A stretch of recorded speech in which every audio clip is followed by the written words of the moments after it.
Bismillahirrahmanirrahim. Rabbi shrah li sadri wa yassir li amri wahlul 'uqdatam min lisani yafqahu qawli. Assalamualaikum warahmatullahi wabarakatuh. Untuk murid-murid tahun 6. Jadi hari ini cikgu nak masuk tajuk wang, unit 5 tajuk wang. Yang mana dalam tajuk ini kamu perlu mengenali tentang beberapa perkara, iaitu harga kos, harga jual, untung ataupun rugi. Jadi untung atau rugi ni tak boleh datang sekali. Kita akan lihat macam mana dia akan kadang-kadang dia boleh mendapat untung atau mendapat rugi. Okey. Jadi harga kos ialah harga barang yang diperolehi peniaga sebelum dijual. Jadi kos jual dan rugi ni selalunya dia melibatkan tentang perniagaan. Jadi kalau orang tu beli sebagai pembeli, dia pakai untuk diri sendiri, dia tidak melibatkan harga kos inilah. Jadi yang melibatkan kos dan harga jual apabila orang tu beli dengan tujuan dia dia jual semula. Jadi dia beli untuk jual semula, maka itu akan melibatkan harga kos dan dia perlu meletakkan harga jual. Jadi letak harga jual itu akan menentukan keuntungan atau kerugian kepada peniaga. Jadi kos ni harga sebelum. Seterusnya harga jual. Harga suatu barang yang dijual kepada pembeli. Ni harga akhir lah. Okey, akhir yang mana dia dibeli kepada pembeli lah. Okey, pembeli ataupun dia panggil end user, pengguna yang terakhir lah. Jadi dia tak nak jual lah. Sebab dalam perniagaan ni dia ada banyak peringkat. Kalau melihat dalam buku teks pun kamu akan tengok ada kilang, yang mana kilang akan mengeluarkan satu produk. Jadi kilang ni akan mengeluarkan produk dengan banyak. Jadi dia lebih kepada pengeluaran. Jadi kebanyakan masanya hanya untuk mengeluarkan barang-barang. Dia tidak ada masa untuk menjual. Sekiranya dia nak jual, dia perlu jual dengan banyak. Sebab kalau dijual secara biasa, jadi jumlah pengeluaran dia dengan jumlah jualan dia tidak seimbang. Okey, barang banyak keluar tapi jualan dia sedikit. Jadi barang itu perlu dijual dengan jumlah yang banyak kepada pemborong-pemborong. Jadi untuk membolehkan pemborong membeli dengan banyak, dia perlu meletakkan harga yang rendah supaya pemborong akan tertarik untuk membeli. Jadi yang membeli pun hanya pemborong-pemborong yang mempunyai wang. Jadi yang mana mempunyai wang yang banyak, mereka boleh beli dengan pengilang dengan harga yang rendah. Tapi dengan syarat kena ambil banyak. Jadi kilang akan jadi barang di kilang tu akan dapat dikeluarkan lah, bergerak dengan banyak lah, kerana ada banyak pemborong yang akan beli kerana tertarik dengan harga yang murah. Jadi pemborong ni bila beli, dia beli dengan jumlah yang banyak, dia akan agih-agihkan pula kepada peniaga-peniaga atau peruncit-peruncit kecil. Jadi peniaga-peniaga ini akan membeli dari pemborong, pemborong akan menaikkan harga jual pula. Tadi dia beli dengan kilang, itu dipanggil harga kos.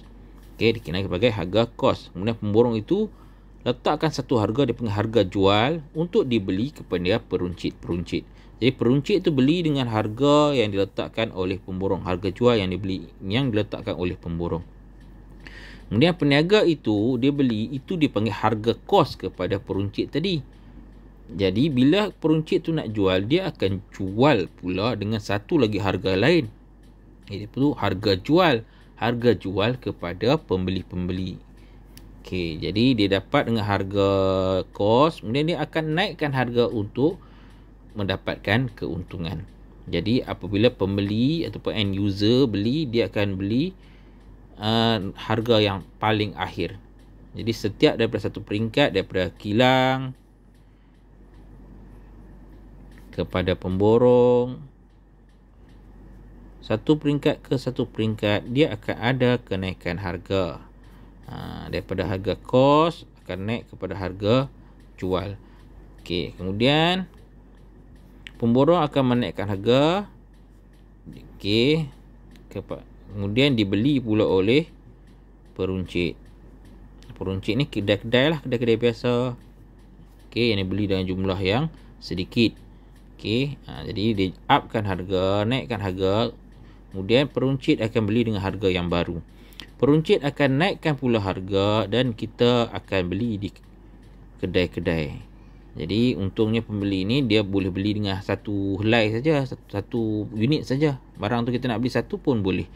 Tetapi peruncit kena beli dengan banyak. Pemborong kena beli jumlah yang sangat-sangat banyak untuk boleh membolehkan dia beli di kilang. Jadi kenapa peruncit tidak terus beli di kilang? Kerana mereka memerlukan modal yang sangat besar untuk mendapatkan harga borong. Jadi apa yang mereka perlu buat, dia beli daripada pemborong. Dengan pemborong tidak perlulah jumlah yang sangat-sangat banyak.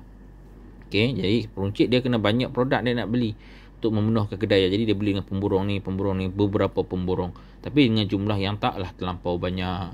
Pemborong dia selalunya dia beli barang satu barang saja, tapi dia beli dengan jumlah yang sangat banyak. Jadi dia jual satu barang tu saja, tapi dia edarkan kepada kedai-kedai yang berlainan. Jadi setiap satu peringkat menyebabkan kenaikan harga. Baik.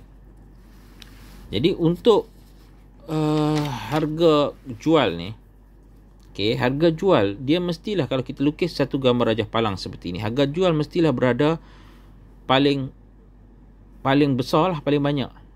Jadi harga kos dan harga untung mesti berada di dalam harga jual tu. Tidak tak boleh melebihi. Jadi kalau kita nak samakan ya, dia kena harga jual tu lah yang paling tinggi harga dia. Okey. Okey, katakan harga jual harga jual RM RM100. Kalau harga jual tu RM100, kos dan sebagainya mesti dalam RM100 ni. Okey. Jadi kos, katakan harga kos RM60. Okey, maka RM60 sampai sini je, tak sampai 100 pun. Jadi yang lebihan ni, nak mencukupkan 100 ni, kita perlukan lagi RM40. RM40 ni dikenali sebagai untung. Okey, kita beli dengan harga kos RM60, kita jual dengan 100, maka yang lebihan ini dikenali sebagai untung. Untung sebanyak RM40. Jadi barulah dia akan sama. Okey, sama. Dia tak boleh ni pertama tak mesti samalah. Bagaimana Raja Palang dia mesti sama. Okey. Jadi kalau kos tu lebih tinggi, okey, ni agak jual dia mesti sama juga ujungnya. Tapi katakan kos tu tinggi, kos itu RM80, harga jual tetap juga 100. Maka keuntungan telah mengecil. Daripada dia kos 80, jual 100, maka lebihan RM20 sebagai untung. Sekiranya kos bertambah, untung akan berkurang. Okey. Sekiranya kita dapat kecilkan kos, maka untung kita akan bertambah. Kita dapat kurangkan harga kos, kita dapat dengan kedai yang lain, ataupun kita beli dengan jumlah yang lebih banyak, berbagai cara lah. Kita kurangkan, mungkin kos dia tinggal RM40, harga jual tetap juga 100. Maka sekarang kita sudah memperolehi keuntungan sebanyak, kos cuma 40, maka kita ada untung sebanyak RM60.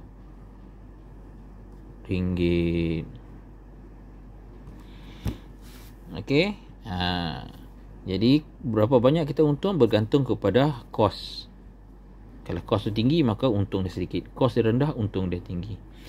Satu lagi cara, kita perlu, kalau nak dapat untung yang lebih tinggi, kita kena tambah harga jual. Okey, tambah harga jual. Kadang-kadang kos tu tak boleh dikecilkan. Okey, tak boleh nak buat apa. Kos tu tak boleh dikecilkan. Kadang-kadang kos tu makin bertambah, maka keuntungan semakin sempit. Jadi apa yang kena buat, maka harga jual terpaksa dinaikkan. Contohnya harga minyak bertambah, okey, ada pelbagai masalah sebagainya, maka peniaga-peniaga terpaksa menaikkan harga jual untuk memperoleh untung yang selesa. Okey, kalau tidak untung dah terlampau sedikit, tidak berbaloi dengan usaha yang mereka lakukan.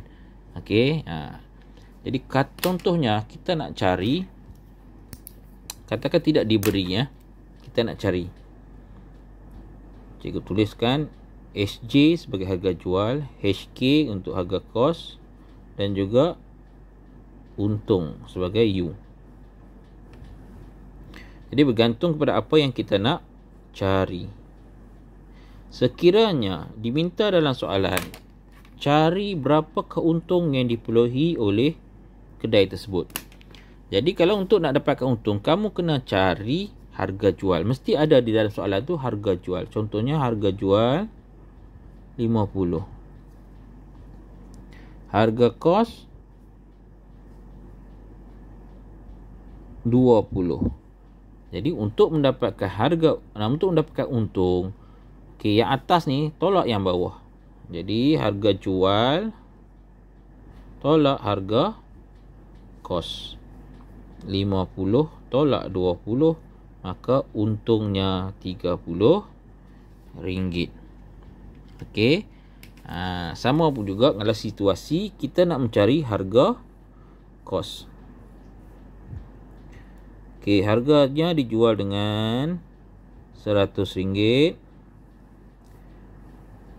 Dia mendapat untung sebanyak RM30. Ni untung. Berapakah harga kos? Jadi dalam soalan ini yang diminta adalah harga kos.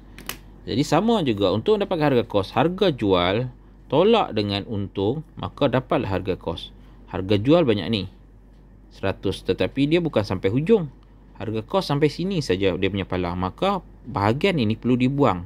Bila bahagian itu perlu dibuang, maksudnya kita menjalankan operasi tolak. 100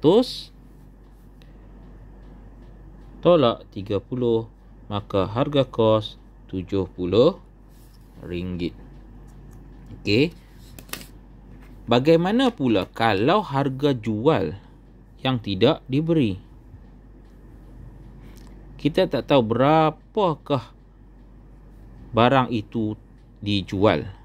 Tetapi kita tahu bahawa kos untuk dapatkan barang itu, contohnya kosnya 40. Okey, kosnya 40. Dan setelah dia jual barang itu, dia mendapat keuntungan sebanyak 30. Jadi kosnya 40. Okey, untungnya 30. Jadi kita tahu kalau nak dapatkan harga untung, dia perlu kos tambah untung dapat harga jual, iaitu kosnya 40 tambah untung 30. Oh, kita tahu bahawa barang itu dijual sebanyak dengan harga RM70. Lebih kurang sama ni lah. Apa ni 100, ini kos dia 70, ini kos dia 40. Okey. Dia ada 3 situasi. Yang ni kalau atas dengan bawah, kita nak cari yang bawah, atas tolak bawah. Kalau kita nak cari yang bawah juga, tapi harga kos sama juga, atas tolak yang bawah. Tapi kalau kita nak cari jumlah yang atas, maka dua-dua yang bawah ni perlu ditambah. Okey. Ini kalau kes yang mana untung. Bagaimana pula kalau mengalami kerugian? Okey, kalau kita lukiskan palang yang sama, harga jual ni harga kos. Dalam harga kos sekarang, kos dia telah sepatutnya kos dan untung berada di dalam harga jual, tetapi memandangkan kerugian, harga kos telah melebihi harga jual. Sepatutnya harga jual yang paling tinggi, tetapi sekarang kos yang lebih tinggi. Maka bahagian yang tak cukup ni, ini bahagian ni dipanggil sebagai rugi. Okey, jadi dia telah mengalami kerugian kerana harga kos melebihi harga jual. Jadi kalau kita nak cari berapa dia rugi, kos sekarang ni yang lebih daripada jual. Jadi kos lah yang kena tolak. Jadi harga kos, kata kita nak berapa rugi ya? Rugi harga kos tadi paling tinggi kan. Jadi kita nak dapat rugi, tolak dengan harga jual ni. Buang yang jual ni, maksudnya kita tolak lah. Buang tu maksudnya tolak harga jual. Kita akan dapat bahagian yang kecil ni. Katakan kos dia RM80. Okey. Dia boleh jual dengan harga RM70 saja barang tu. Tak boleh lebih dah. Maka dia mengalami kerugian sebanyak 80 tolak 70. Dia rugi sebanyak RM10. Okey, ini kes apabila mengalami kerugian. Seterusnya, cikgu nak tunjukkan bagaimana kamu nak mengira peratus keuntungan. Sama jugalah kalau peratus rugi pun sama cara yang sama. Bila kita nak cari peratus keuntungan, kita dapatkan berapa dia untung. Kita ambil tadinya. Kita buat yang lain lah. Okay. Katakan dia jual dengan harga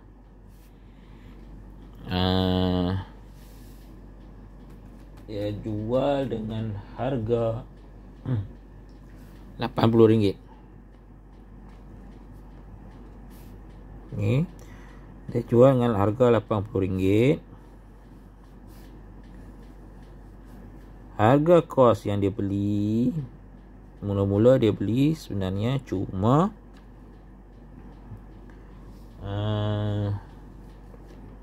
RM50.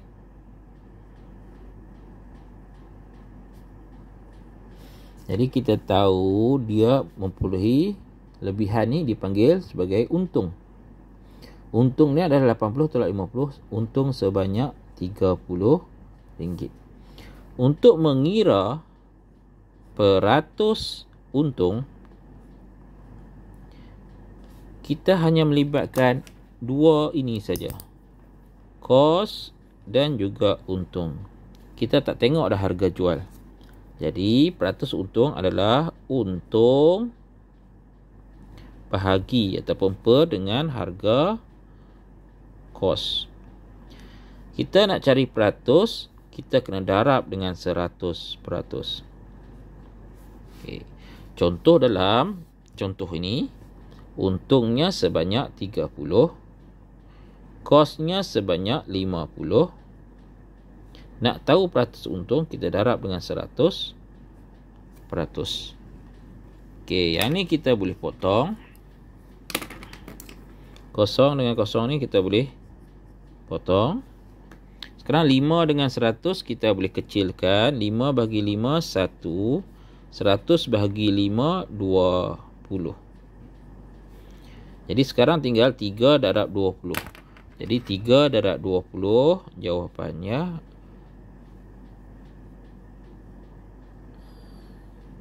3 darab dengan 20 sama dengan 60%. Jadi jawapannya berapakah peratus keuntungan bagi transaksi niaga tadi? Untung sebanyak 60%. Okey. Jadi sama juga dengan kerugian pun cara dia buat yang sama. Okey. Jadi itu saja untuk hari ini. Jadi kamu siapkan latihan dalam muka surat 70. Okey. Jadi kita akan bincang lagi muka surat 70 tu di masa akan datang. Sekian, terima kasih.